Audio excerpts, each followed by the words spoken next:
O2 रहा तो bond order कितना आता है 2 आता है। इसकी मैग्नेटिक प्रॉपर्टी कैसी होती है पैरामैग्नेटिक, ठीक है। एज्यूम करो कि अगर एक इलेक्ट्रॉन यहाँ से हम लोग बाहर निकाल लें, मतलब O2 पे आ गया पॉजिटिव चार्ज, एक इलेक्ट्रॉन क्या गया बाहर निकाल दिया, तो एक इलेक्ट्रॉन कहाँ से बाहर निकलेगा जी, एंटी बॉन्डिंग वाले से निकलेगा, और एंटी बॉन्डिंग वाले से इलेक्ट्रॉन अगर बाहर निकलता है तो बॉन्ड ऑर्डर इंक्रीज करता है 0.5 से, तो मतलब इसका अगर बॉन्ड ऑर्डर 2 था तो इसका कितना हो जाएगा 2.5, ठीक है। अभी भी एक अनपेड इलेक्ट्रॉन है ना यहाँ पे, तो ये क्या हो जाएगा पैरामैग्नेटिक हो जाएगा।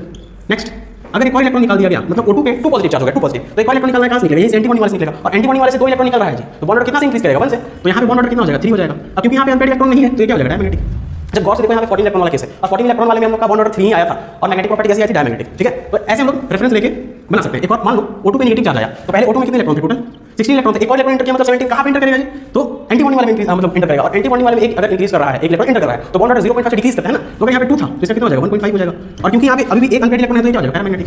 ठीक है। अगर मान लो एक और, मतलब यहाँ पे O2 पे 2 नेगेटिव चार्ज आ गया, मतलब 2 इलेक्ट्रॉन, तो एक इलेक्ट्रॉन इंटर कर दिया, एक और आ गया, तो टोटल इसमें कितने इलेक्ट्रॉन, 4 इलेक्ट्रॉन मतलब 2 इलेक्ट्रॉन और इंटर किया एंटी बॉन्डिंग वाले में, तो कितना से डिक्रीज करेगा 1 से डिक्रीज करेगा, तो अगर इसका बॉन्ड ऑर्डर 2 था तो इसका बॉन्ड ऑर्डर कितना हो जाएगा 1। अब क्योंकि यहाँ पे एक भी अनपेड इलेक्ट्रॉन नहीं दिख रहे हैं तो ये भी क्या हो जाएगा डायमैग्नेटिक।